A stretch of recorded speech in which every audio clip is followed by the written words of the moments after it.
الحمد لله رب العالمين، والصلاة والسلام على رسوله الكريم وعلى آله وأصحابه أجمعين. أما بعد، السلام عليكم ورحمة الله وبركاته.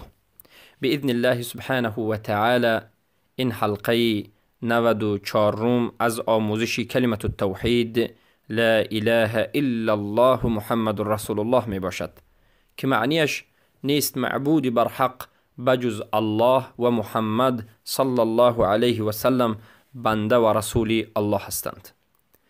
انشاء الله در این حلقه باقی مانده از مسائلی که تعلق به هفتمین شرط صحت لا اله الا الله دارد که این الانقیاد است به شما بیان کرده می شود و در این مسائل ها صحبت انشاء الله کرده خواهد شد. من فکر می کنم شاید این آخرین حلقه در مسئله الانقیاد باشد و در حقیقت در این حلقه نیز به شما مسائل به نهایت مهم و بزرگ ذکر کرده می شود. اولین مسئله این است که علما می گویند التعظیم من الانقیاد، بزرگ شماریدن و قدردانی کردن این از انقیاد است. البته بزرگ شماریدن و قدردانی کردن چی؟ بزرگ شماریدن الله سبحانه و تعالی، بزرگ شماریدن شریعتش و قدردانی کردن رسولش محمد صلی الله علیه و سلم از چیزهای مستلزمات، چیزهای ضروری لازمی انقیاد است. و همین بزرگ شماریدن الله و شریعت و رسولش این از توحید الله است. هر کسی که خود را مسلمان می نامد، هر کسی که خود را مؤمن می نامد، باید الله را بزرگ شمارد، شریعت الله را بزرگ شمارد، توهین و نادیده گیری نکند و رسول اکرم صلی الله علیه وسلم را قدردانی بکند.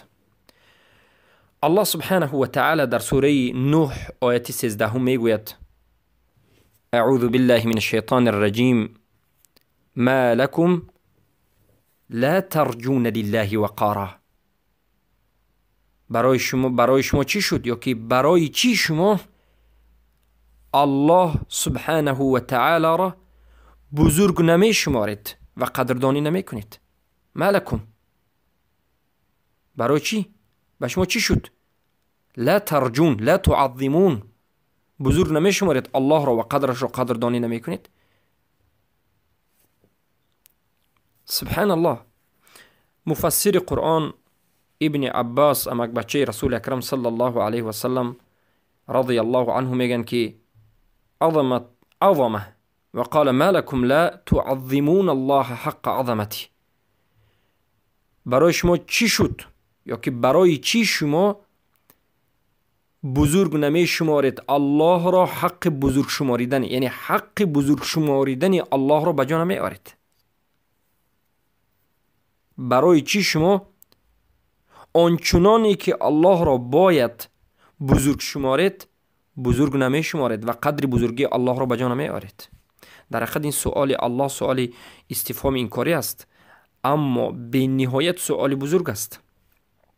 و قتاده میگن که عاقبه و قال ابن زید میگن که الوقار و الطاعه. و اینچون الله سبحانه و تعالی در سوره زمر آیه 67 میگد و ما قدر الله حق قدره والارض جمیعا. و قدرشناسی نکردن الله را، حق قدرش را، حق قدرشناسی الله را بجا نآوردند. ببینید که میگد این زمین به تمام چیزهایی که دارد در قبضه الله است. در روز قیامت الله این زمین و آسمان ها را به یک دستش میگیرد و چگونه ای که من و شما امروز کاغذ را زیر میکنیم، یک ورق را زیر میکنیم میپرتیم، اینچنین زیر میکند، مغجیم میکند. اینچنین در سوره انعام آیت 91 آمده است و ما قدر الله حق قدره اذ قالوا ما انزل الله على بشر. یعنی حق قدر الله را بجا نآوردن، قدر شناسی الله را، حقش را بجا نآوردن زمانی که گفتند که الله در بین مردم بشری را رسول نفرستاده است. و در سوره حج آیه 30 میگه ذلك ومن يعظم حرمات الله فهو خیر له. هر کسی که حرمات الله را بزرگ شمارد پس برای او خیر است. در آیه حج اینچنین آیه 32 آمده است ذلك ومن يعظم، و اینچنین هر کسی که بزرگ شمارد شعائر الله را پس البته این از تقوای قلب است. حرماتی که در سوره حج آیه 30 آمد معناش تشمیل الحرم والحج و مناهی الله والامر والنهی و ترک ما یبغضه. حرمات در برگیرنده حج است، تمام نهی کرده های الله است، امر کرده های الله است، امر و نهی الله است، و ترک همه اون عملها و همه اون کارها و همه اون اقوالهایی که غضب الله را به وجود می آورد. پس هر کسی که بزرگ شمارد حرمات الله را، یعنی امر الله را بزرگ شمارد، نهی الله را بزرگ شمارد و از نهی الله باز ایستد، امر الله را بجا آورد. حج که این بهترین و بزرگترین عبادت و رکن اسلام است، بعد از توحید و اسلام و نماز باید بجا بیارد و بزرگ شمارد. پس از این سخنها فهمیده می شود و از این آیت ها فهمیده می شود که برای هر یک مسلمان واجب است که یگانگی الله را، توحید الله را قبول بکند و بزرگ شمارد، یگانگی الله را بزرگ شمارد که الله سبحانه و تعالی یگانه است، پاک است، و قدردانی بکند امر الله و شریعت الله و رسولش را سبحانه و تعالی، و هیچ منازعه مناقشه درباره بزرگی الله و عظمت الله نکند. ابن القیم الجوزی در طریق الهجرتین میگن التعظیم اثر من آثار المحبه. بزرگ شماریدن این میوه از میوه های محبت است. یعنی وقتی که شما الله را دوست می‌دارید، بعد از این الله را بزرگ میشمارید. امر الله در نزد شما بزرگ است، نهی الله در نزد شما بینهایت بزرگ است، دور میشوید و شما الله را قدر شناسی میکنید، در همه جا در یاد الله هستید. و هی وجود تعظیم فی القلب یمنع الانقیاد لغیر محبوبی.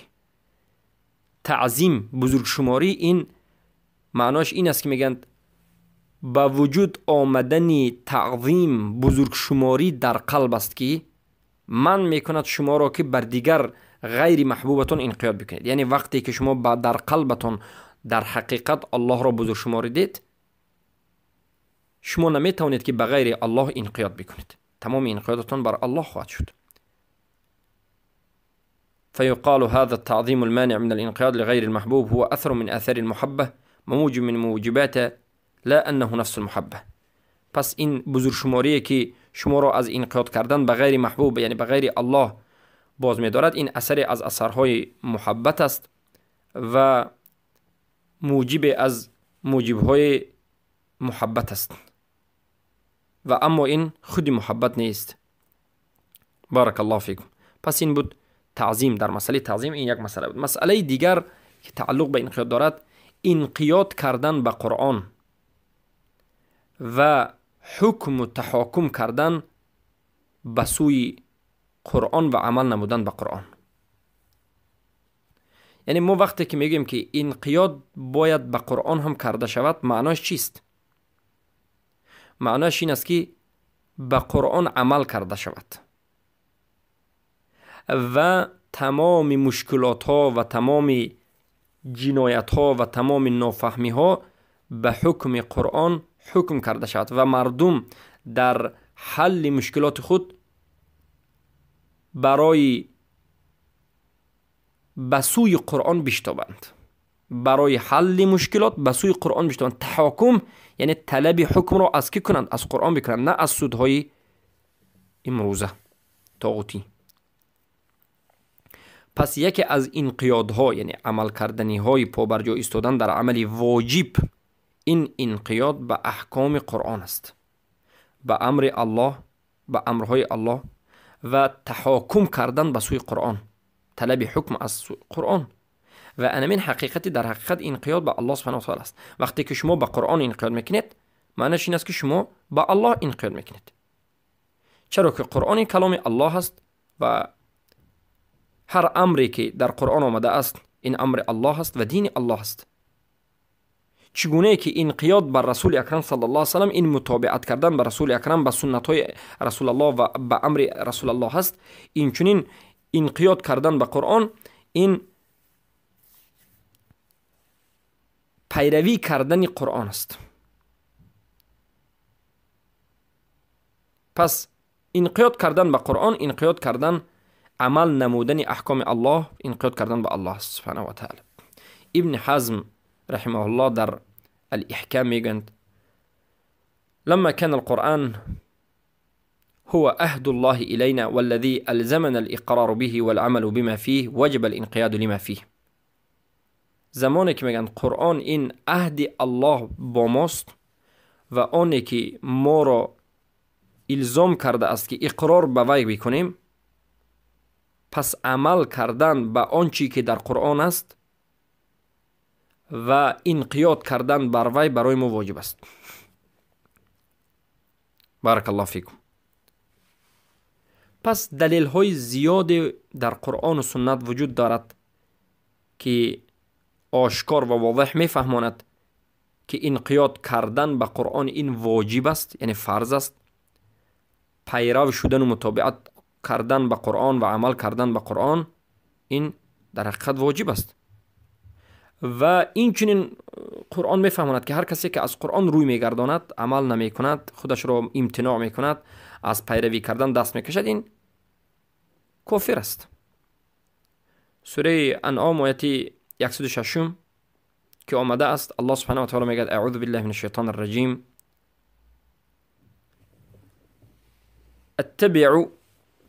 اتبع ما اوحی الیک من ربک لا اله الا هو.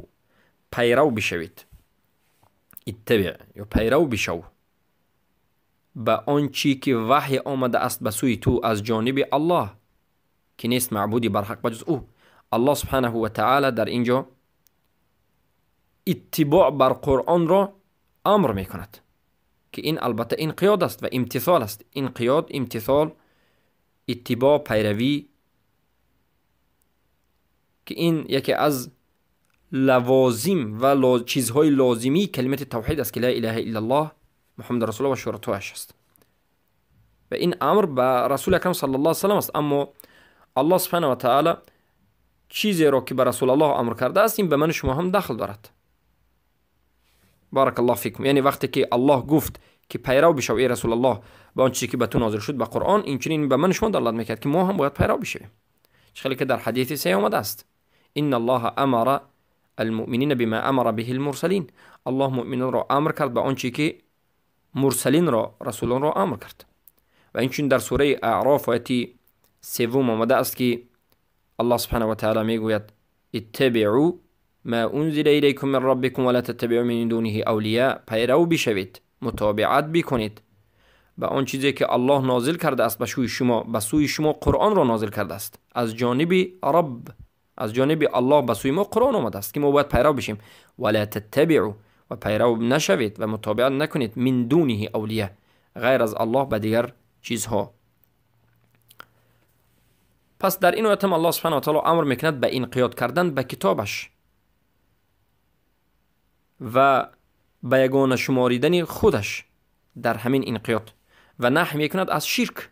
من دونه اولیاء، نهی میکند از شرک که در وی انقیاد، عمل نمودن به غیر الله سبحانه و تعالی باشد یا طاعت کردن به مخلوقین و در معصیت الله سبحانه و تعالی باشد.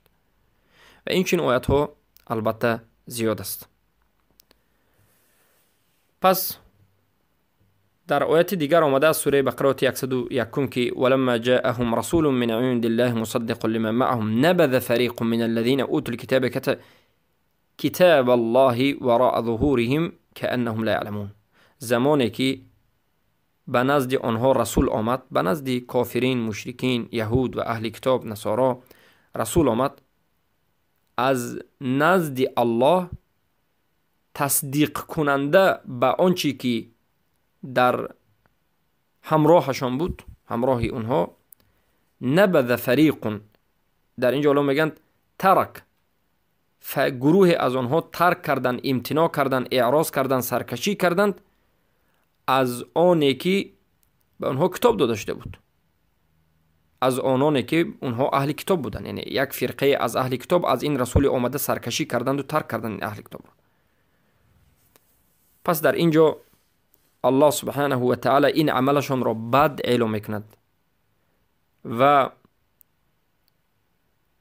این عمل را زشترین عمل اعلام میکند. پس این هم دلالت میکند که ما باید وقتی که قرآن در بینمون هست حتما باید انقیاد به قرآن بکنیم، یعنی عمل به قرآن بکنیم، امر و نهیش را نادیده نگیریم، امرها را به جا آوریم، نهیها را ترک بکنیم و الله را یگانه شماریم. و این بود انقیاد بر قرآن. و البته علما میگن انقیاد بر قرآن این چنین قرائت قرآن است، ختم قرآن است که باید فراموش نکنیم و از هاجر قرآن نباشیم. بارک الله فیکم. مسئله دیگر انقیاد کردن به رسول الله صلی الله علیه و سلم. در حقیقت انقیاد به رسول اکرم صلی الله علیه و سلم این حقیقت انقیاد به الله است. هر کسی که به رسول الله انقیاد میکند، یعنی گفته های رسول الله را انجام میدهد، ما گفتیم انقیاد این فقط عمل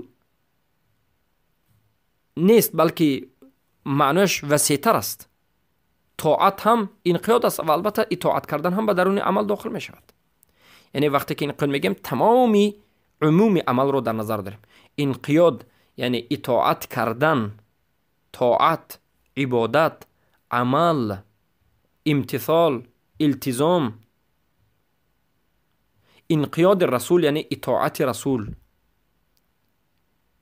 گفته های رسول رو به جا آوردن، عمل نمودن به سنت رسول الله. پس این انقیاد رسول یا که انقیاد کردن به رسول الله صلی الله علیه و سلم عین انقیاد یا حقیقت انقیاد به الله سبحانه و تعالی است. زیرا که رسول الله این مبلغ از جانب الله است صلی الله علیه و سلم و ذاتی که رسول الله را فرستاده است و احکام را فرستاده است این الله است. پس امر رسول الله صلی الله علیه و سلم، شریعت رسول الله، حکم رسول الله، این در حقیقت امر آن کسی است که رسول الله را فرستاده است. حکم آن ذات است که رسول الله را فرستاده است، شریعت آن ذات است که رسول الله را فرستاده است. پس رسول الله را الله فرستاد. تمام امر رسول الله، حکم شرع رسول الله، همه اش این حکم و شرع و امر الله است. پس اگر این چنین باشد، انقیاد به رسول الله این انقیاد و طاعت به الله سبحانه و تعالی است. چه که در سوره نساء 80 آمده است: من یطع الرسول فقد اطاع الله. هر کسی که رسول الله را اطاعت میکند به تحقیق الله را اطاعت کرده است. هر کسی که به رسول الله انقیاد میکند به تحقیق الله را انقیاد کرده است. ابن القیم الجوزی رحمه الله در مدارج السالکین میگوید: الرضا بنبيه ورسوله يتضمن كمال الانقياد له وتسليم المطلق إليه.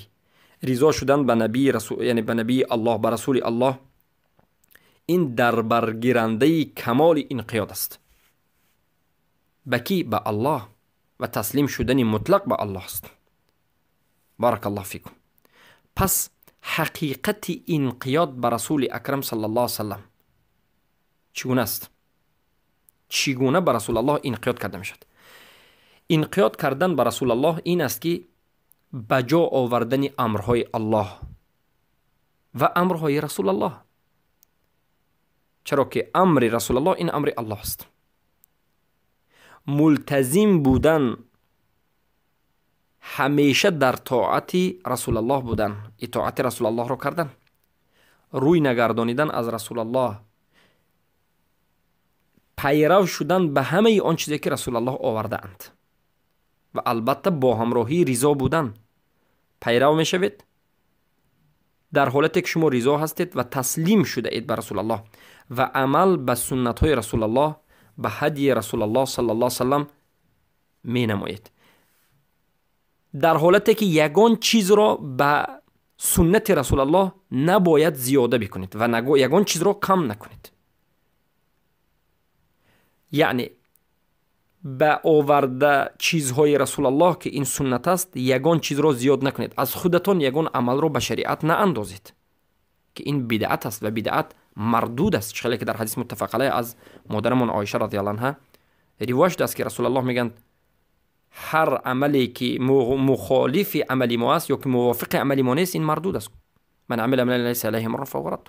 و این چین از شریعت الله و از سنت رسول الله یگان چیز را نقص و کمبودی هم نکنید. و الله را عبادت نکنید مگرم به آن چیزی که رسول الله شریعت کردند. یعنی الله را عبادت بکنید تنها به نشانداد رسول الله، به غیر نشانداد رسول الله را عبادت نکنید. امروز وقتی که ما به رافضه، به صوفی، به اهل بدعت رد میزنیم، به اونها یکی از ردهای ما این است که شما الله را عبادت میکنید به غیر نشانداد رسول الله، از پیش خودتون عبادت ها پیدا کردید که البته این شرک است و بدعت است. بعدش به مانند پرستیدن قبر، طواف کردن در قبر، اولیاء پرستی، ایمان پرستی که همه این از شریعت الله و رسولش نیست. پس حتما و حتما بدونید که ما باید الله را عبادت نماییم چگونه که رسول اکرم صلی الله علیه و سلم به ما خبر دادند. پس عصیان رسول چیست؟ یعنی گناهگار شدن در نزد رسول الله یا که سرکشی از رسول الله صلی الله علیه و سلم، این امتناع کردن از طاعت رسول الله، دست کشیدن از طاعت رسول الله، از پیرو شدن به رسول الله صلی الله علیه و سلم، روی گرداندن از رسول الله، البته این همش کفر است. بارک الله فیکم. و همه این سرکشی است. ابن القیم الجوزی در کتاب عدة الصابرین میگند و این قاد لمتابعه رسوله و طاعته و التزام شریعته ظاهرا و باطنا.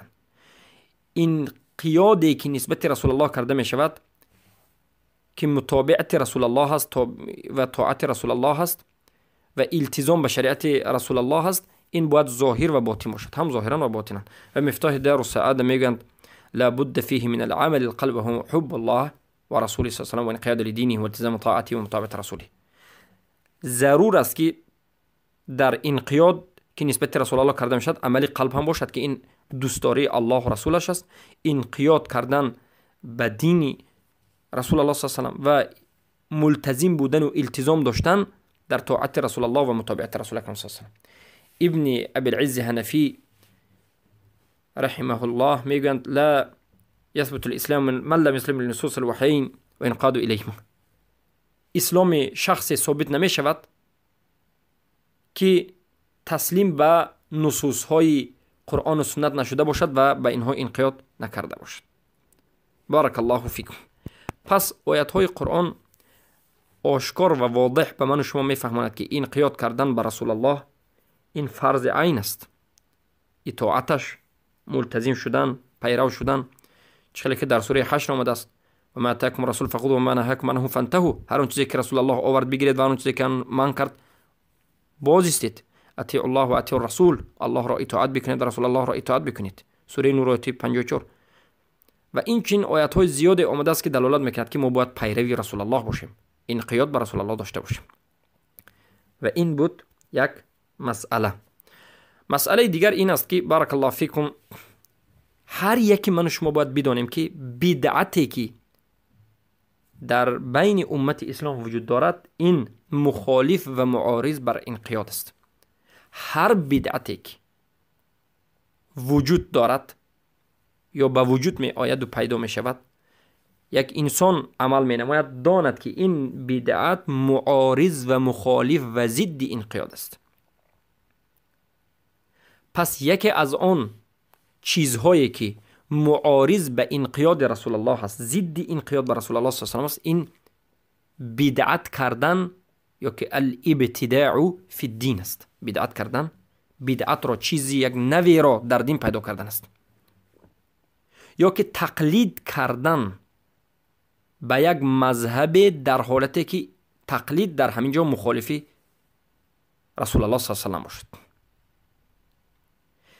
امروز بسیار انسان ها تقلید میکنند، مقلد هستند به مذهب یا به یگان شخص، در حالتی که همین عملشون یا که در یگان مسئله که تقلید میکنند مخالف نصوص قرآن و سنت است، مخالف رسول اکرم صلی الله علیه و سلم است،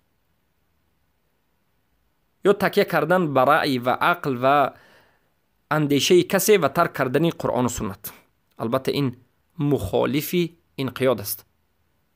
و امروز ما به متعصب ها میگیم ای کسانی که متعصب به مذهبت، به فلان اولیا یا فلان شخصت، شما دانید که با این عملتون انقیاد به رسول الله صلی الله علیه و سلم را ترک نموده اید.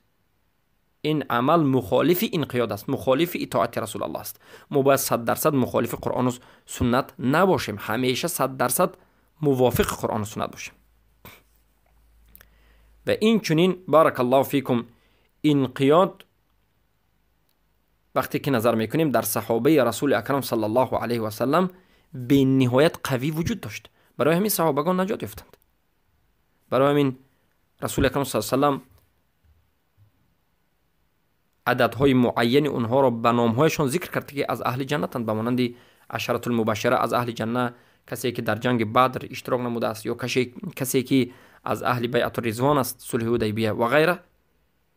همه این فضیلت صحابگان رضی الله عنهم به سبب انقیاد، به سبب طاعت رسول اکرم صلی الله علیه و سلم بود و به جا آوردن امرش و باز ایستادن از نهیش. و مثال این است که وقتی که الله سبحانه و تعالی امر کرد به رسولش و بگفت که خبر بده که خمر، شراب حرام است، تمام صحابگان در همون لحظه شراب را به کوچه های مدینه برآوردند و چاشیدند و از خمر دست کشیدند. انقیاد است، انقیاد است. و ببینید که انقیاد صحابگان نسبت رسول الله چگونه بود در یک همون زمانش. وقتی که شنیدند که یک چیز حرام است ترک کردند. و این چنین وقتی که آیت حجاب نازل شد، به مجرد نازل شدن آیت حجاب تمام زنان مؤمنه و مسلمه صحابیات یک و یک بار حجاب کردند، همه انقیاد کردند، هیچ کسی یگان مخالفت نشان نداد. امروز ببینید زنهای مسلمه را، مردهای مسلمان را انقیاد دارند یا ندارند مثل صحابگان؟ البته ندارند. ما ضعیفیم، لیکن باید کوشش بکنیم.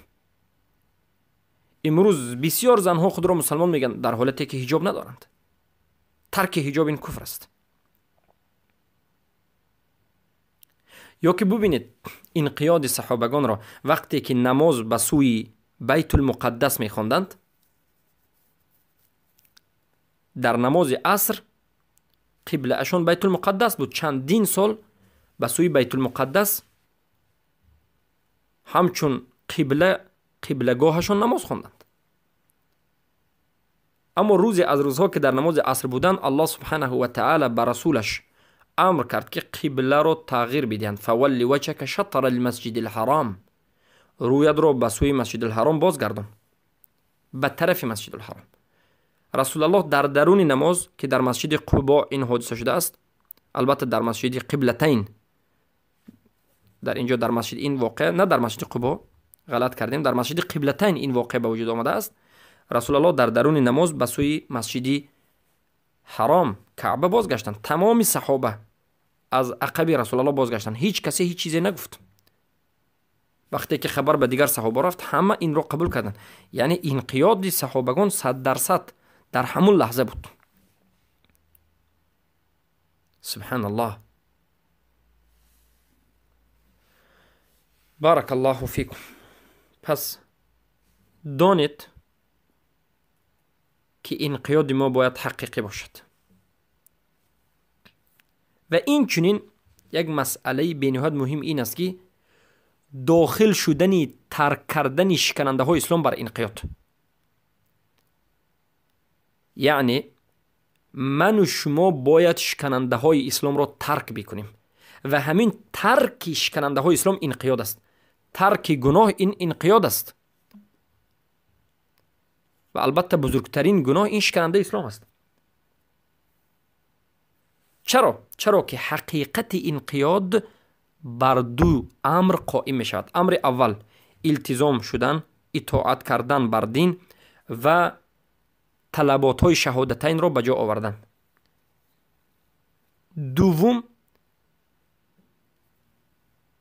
دوم نمود انقیاد ترک کردن گناه ها که از همه بزرگترینش این شکننده های اسلام است. ترک کردن، به جا آوردن شکننده های اسلام. چلی که سلیمان ابن سحمان رحمه الله میگن و خامسها فالانقیاد و ضده هو الترک للمأمور او فعل مفسد. انقیاد این ضدش میگن این ترک است. بارک الله فیکم. یعنی ضد انقیاد به جا آوردن یگون چیزی فاسد کننده انقیاد است که این شکننده است، شکننده اسلام است. یعنی هر وقتی که انسان شکننده از شکننده های اسلام را به جا می آورد، انقیادش نابود می شود و اسلامش نادرست می شود و در همین حالت چی می شود؟ از اسلام بیرون می شود. بارک الله فیکم. پس برادران و خواهران موحدم، بارک الله فیکم، با همین هفتمین شرط صحت لا اله الا الله را به پایان می رسانیم و از الله سبحانه و تعالی طلب میکنیم که اللهم علمنا مما ينفعنا وينفعنا مما علمتنا انك انت العليم الحكيم.